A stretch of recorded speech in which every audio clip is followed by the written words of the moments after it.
rintangan untuk tetap kita istiqomah. Memang untuk menjadikan segala sesuatunya kebahagiaan, ketenangan, ini memerlukan al-ilmu wa muta'allimu.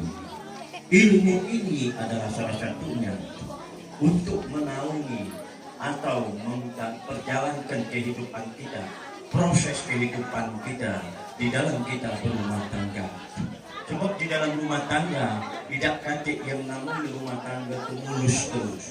Tantangan, rintangan, itulah adalah salah satunya kedokipan kita.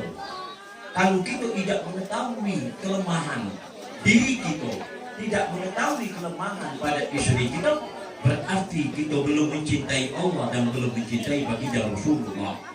Rasulullah ini berbagai macam.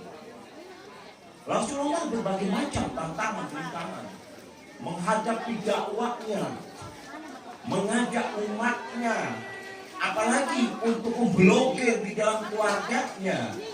Makanya di sini saya akan jelaskan bagaimana kita menjadikan di dalam rumah tangga kita itu, jangan kita mengandalkan cuma kekuatan kita. Itu tidak kata kekuatan para hadirin. Kita tidak kata kemampuan. Kecuali orang-orang yang beriman selalu dekat kepada Allah, dekat kepada baginda Rasulullah. Wa man yata'alla wa rasul fa ulaika alladziina an'ama Allahu 'alaihim minan nabiyyi was-siddiqi wasyuhada'i was-shalihin. Jelas di dalam rumah tangga kita ini memerlukan satu proses kesabaran, jihad.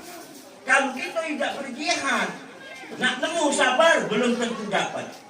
Dari proses jihad inilah, tantangan inilah di dalam rumah tangga kita berbanyak sekali liku-liku yang kita hadapi.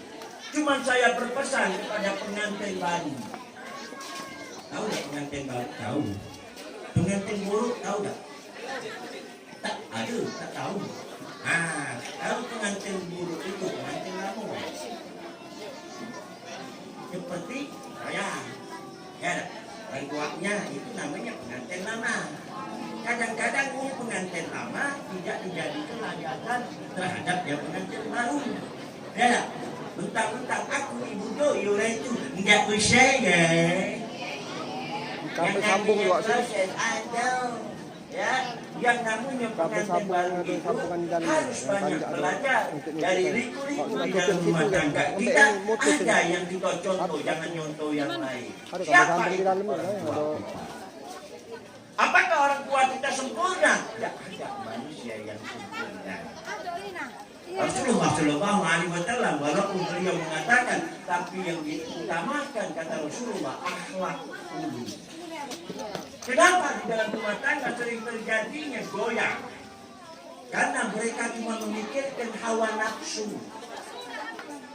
Kalau ibarat pengantin baru tuh kaget ancang-ancang target. Oh, baca dihukum target. Nah itu kalau baca jangan target itu. Yang nak kita pikir ini di dalam rumah tangga kita. Kalau baca kita mengajak istri kita membentuk di dalam rumah tangga baiti nanti rumah tangga ke surga. Jangan cukup itu main. Nah ini kebanyakan salah. Makanya kalau di dalam rumah tangga sering terjadi kalau sudah dalam bentrokan begini lagi mana? Bukan di sini bu. Bukan di sini yang kau mau di beton. Ada tak orang beton sini? Hah? Berarti kau malam dewek. Kalau ada di beton, di pinggirannya sedikit. Jadi segala sesuatu di dalam rumah tangga kita ini, kita memerlukan salah satunya pertolongan Allah. Apa pertolongan Allah? Awalu yuhasabu abdu yawmal qiyamati bis-shalah. Jangan menganggap sepele masalah sholat. Giliran kita perlu bangunan sholat. Giliran kita tidak perlu, kita tidak sholat, itu salah. Berarti kita tidak berniaga, berarti kita tidak berjual beli sama Allah. Sedangkan kita ini miliknya Allah. Coba kalau seandainya proses kita nurutkan hawa nafsu, wong betino ini kadang-kadang dibenci. Aku bukan nak bela ibu bro. Kenapa wong betino kadang-kadang dibenci?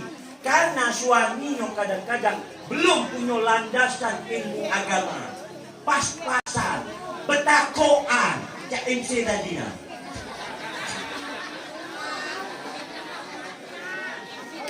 betakoan berarti enye-enye. Biasanya takut sama bini. Kalau wong lanang takut sama bini berarti dayus. Tahu dayus? Apa? Banci. Nah, jadi kalau wong lanang takut sama bini